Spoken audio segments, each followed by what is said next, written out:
CBSE की ओर से 12वीं के नतीजे आ गए हैं और ट्राई सिटी में जो टॉपर हैं उनके साथ मैं इस वक्त खड़ा हूँ। हमारे साथ हैं अनूप सैनी, जिन्होंने ट्राई सिटी में टॉप किया है और 99.4% इनके मार्क्स आए हैं। पूरी फैमिली यहाँ पर पहुँची है और स्कूल में सम्मानित भी किया गया। आप देख सकते हैं अनूप सैनी ने जो हैट पहनी है उसमें स्पेशली लिखा गया है स्कूल की ओर से सम्मानित करते हुए कि ये ट्राई सिटी के टॉपर हैं। सबसे बड़ी बात कि गवर्नमेंट स्कूल के स्टूडेंट्स हैं और अब तक जितने भी नतीजे आते थे तब अक्सर ये कहा जाता था कि प्राइवेट स्कूल अपना परचम लहराते थे, लेकिन गवर्नमेंट स्कूल के स्टूडेंट्स ने भी अपना परचम लहराया। अनूप सैनी, बहुत बहुत मुबारकबाद आपको। Thank you sir. अनूप, कैसा लग रहा है कि आपने एक रिकॉर्ड तोड़ा है कि अभी तक हम जब भी न्यूज़पेपर पढ़ते थे नेक्स्ट डे तो टॉपर्स जो आते थे वो मिनिमम प्राइवेट स्कूल से ही आते थे। आप गवर्नमेंट स्कूल के स्टूडेंट्स हैं और आपके ट्राई सिटी में टॉप हो। एक तो सर देखो, सपोर्ट तो रहता ही है सब की ना, टीचर्स बहुत सपोर्टिव थे, चाहे वो गवर्नमेंट के होते हैं प्राइवेट के होते हो। जो मेजर चीज़ मैटर करती है वो होती है सेल्फ स्टडी। चाहे बच्चे को जितना भी अच्छे स्कूल में पालो, अगर वो बच्चा खुद से वो हार्ड वर्क नहीं करेगा तो उसका क्या होगा। तो एक तो सेल्फ स्टडी का मेजर है। बाकी हाँ, ये सब फैक्टर्स भी मैटर करते हैं कि आप कौन से स्कूल में हो, टीचर्स कैसे मिले हैं। एंड आई वॉज लकी कि मुझे बहुत अच्छे टीचर्स मिले, सो दैट इज़ वाई इतना अच्छा रिजल्ट आया है मेरा। अनूप, किस तरह से देखते हैं आप, जब रिज़ल्ट आया तो आपने कितने एक्सपेक्ट किया थे वैसे? नहीं, मैं तो बिल्कुल एक्सपेक्टेशन से वो नहीं था, क्योंकि मेरा मेजर तो था कि मेजर एम तो मेरा जेई का ही था कि अभी जेई होगा हमारा। तो बाकी मैंने एक्सपेक्ट किए थे 97 98 आ जाने चाहिए, जिस हिसाब से मैंने तैयारी करी थी। तो रूटीन अपने अपने आप रूटीन की बात बताना चाहें। नॉन मेडिकल के आप स्टूडेंट, नो डाउट बहुत घंटों पढ़े होंगे आप, पर आपका डेली रूटीन क्या रहता था?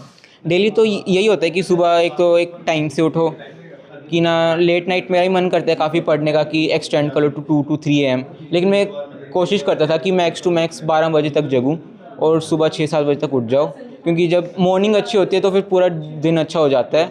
और फिर उसके बाद मैं लगातार ही पढ़ता रहता था, थोड़ा बहुत बीच में अगर ब्रेक ले लिया, नहीं तो फिर पढ़ते ही रहो फिर तो।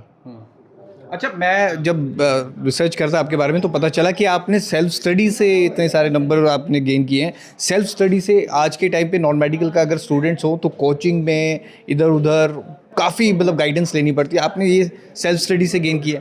सर टोटली तो सेल्फ स्टडी नहीं कहूँगा, ओब्वियसली जैसे मैं कोचिंग जाता था, बट वो IIT JEE के लिए थी। ओके। हाँ जी, तो उससे मैं इनडायरेक्टली तो ये तो कहूँगा कि मेरी फिजिक्स केमिस्ट्री मैथ्स ही पढ़ाते थे उधर, तो उससे हेल्प तो मिली है एक टाइप से। बट उन्होंने बोर्ड्स के लिए नहीं कुछ किया, बोर्ड्स के लिए तो मैंने खुद से किया है। हाँ, तो जैसे म्यूज़िक हो गया, इंग्लिश हो गया, ये सब्जेक्ट्स मैंने खुद से अपने तैयार करे थे। हाँ जी। अनु, मैंने सुना है कि आप आर्मी में जाना चाहते थे लेकिन आप मेडिकली फिट नहीं हो पाए, इसलिए आपको। हाँ जी, वो ना मैं लाइक एक RIMC देहरादून नाम से स्कूल होता है, वो 8th बेसिस पे एडमिशन लेता है। तो वहाँ पर हमारा लाइक हमने एंट्रेंस एग्ज़ाम क्लियर कर दिया था उसका, बट आगे जाके जब मेडिकल एग्ज़ाम हुआ तो उसमें मैं अनफिट हो गया था। एंड इट वाज लाइक थोड़ी सी परमानेंट टाइप की प्रॉब्लम थी मेडिकल। तो मैंने सोचा कि ना आगे भी आर्मी में या फिर पुलिस में मेरा ज़्यादा स्कोप होगा नहीं, सो अपनी एक कहते हैं कैरियर लाइन ही चेंज कर लो।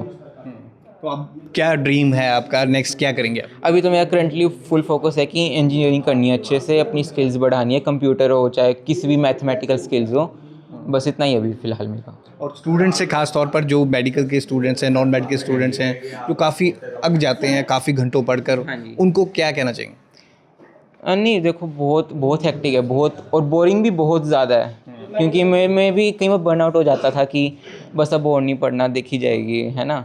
लेकिन फिर बस एक डिसिप्लिन लेकर आना ज़रूरी है, मोटिवेशन तो हर वक्त काम कर नहीं सकती। तो ये है कि बस पढ़ना ही है थोड़ा, जैसे लाइक सितंबर अक्टूबर में लास्ट ईयर मुझे लग रहा था ऐसा कि काफ़ी बर्नआउट हो गया, लेकिन फिर सोचता हूँ कि बस रह गया थोड़ा बहुत टाइम, तो कर लो अच्छे से। अनूप के पिताजी भी हमारे साथ है। सर, आप चंडीगढ़ पुलिस में हैं और पुलिस में हमें पता है अमूमन टाइम नहीं मिल पाता फैमिली के लिए। आपने कैसे मैनेज किया अनूप की स्टडीज़ को और किस तरह से आपने योगदान? मैंने सोचा बच्चा अपने आप ही पढ़ने में ज़्यादा इंटरेस्टेड है सर, ये रिजल्ट आई बार इसका अच्छा आता है और ये चाहता है कि मैं जब भी कोई एग्ज़ाम दूँ तो मैं टॉप ही रहूँ। इसकी एक वो बन गई है थोड़ी सी तो उस करके हमारा तो सिर्फ इतना ही है जी, बच्चे को टाइम से उठा दिया, टाइम सर अगर हम यहाँ हैं, कई बार तो हम ड्यूटी पे हम भी बिजी होते हैं। बाकी इनकी मदर हैं सर, जो वो MA इंग्लिश B.Ed हैं खुद, तो वो भी स्टडी में इन्होंने बहुत सहयोग दिया शुरू से लास्ट तक। मेनली तो इन्हीं का सहयोग मानता हूँ सर। आपने एक्सपेक्ट किए थे कि ट्राई सिटी का टॉपर बनेगा अनूप? मैं तो कहता हूँ सर, हम तो बहुत ज़्यादा उम्मीद ले रहे थे, इसके 2-3 नंबर और कट गए ना जो, हम कल इसको डांट डालने लग रहे थे, माहे 3 नंबर कहाँ होकर आया तो। अच्छा। हम तो सर इससे बहुत आश रख रहे थे, ये ना रख रहे हो, हम बहुत रखे हुए। हाँ। अनूप के मदर भी हमारे साथ, तो मैं यही सवाल पूछा था उनके पिताजी से कि आपने एक्सपेक्ट किया था कि इतने परसेंटेज आएंगे? सर पूरा किया मैंने, मेहनत करवाई है सर, बैठ बैठ के सिर पे बैठ के करके। हाँ जी, एक एक नंबर का मुझे पता होता था कि ये नंबर कहाँ कटवाएगा और कहाँ करवाएगा। हाँ जी, वो पता चला वो नंबर कहाँ पे कटे हैं? हाँ सर पता होता था। और जब ये सिली मिस्टेक करके आता था डांट भी बहुत पड़ती थी। ऐसी मिस्टेक कर देता है कि जो सोच भी नहीं सकते, कई बार होता है सर। क्योंकि जब प्रिपरेशन हमने इतने कॉन्फिडेंस से और उससे की अच्छे से, तो टाइम पूरा दिया हमने सर पढ़ाई का, वो स्ट्रिक्ट डिसिप्लिन फॉलो किया है। ऐसा नहीं है कि ऐसे ही हो गया सब कुछ, तो स्टिक उसमें करना पड़ता है सर। अनूप ने सेल्फ स्टडी किया और सबसे बड़ा योगदान आपका है इसमें, क्योंकि वो घंटों घर में पढ़ता सामने था। वाला जब करने को तैयार नहीं होता, कराने वाला क्या करवा लेगा सर। सबसे बड़ी बात तो खुद का वो होता है कि करने को तैयार हो हम, तभी पेरेंट्स करवा सकते हैं, टीचर करवा सकते हैं। यदि स्टूडेंट का कोई वो है ही नहीं इंटरेस्ट, तो वो कैसे करवा लेगा। तो मतलब मेन है कि अपना जुनून बनाओ, सभी स्टूडेंट से मैं यही कहना चाहूँगी, और स्टिक मेहनत करो, रिजल्ट जरूर आएगा। मैक्सिमम बच्चों की स्टडी को लेके मदर्स बहुत हेक्टिक रहती हैं, तो आप भी बहुत काफ़ी हेक्टिक रहते थे? नहीं सर, मैं नहीं रही, क्योंकि मैंने स्टार्टिंग से इसको प्रिपेयर किया है, बचपन से ही वो टाइम भी दिया है, इसको सब कुछ करवाया स्टार्टिंग से ही। और मेरा टारगेट तो इसको IIT भेजने का है Mumbai. IT Mumbai. Yes sir, उसके लिए प्रिपेयर किया मैंने इसको स्टार्टिंग से। यस। तो अनूप सैनी के पूरी फैमिली से हमने बातचीत की, खास तौर पर अनूप सैनी ने ट्राई सिटी में टॉप कर दिया है, इसलिए भी बहुत खास बनता है। इन्होंने अपनी सक्सेस के राज भी बताए और अपना डेली रूटीन भी बताया। द इंटरव्यू के लिए भगवत सिंह की रिपोर्ट।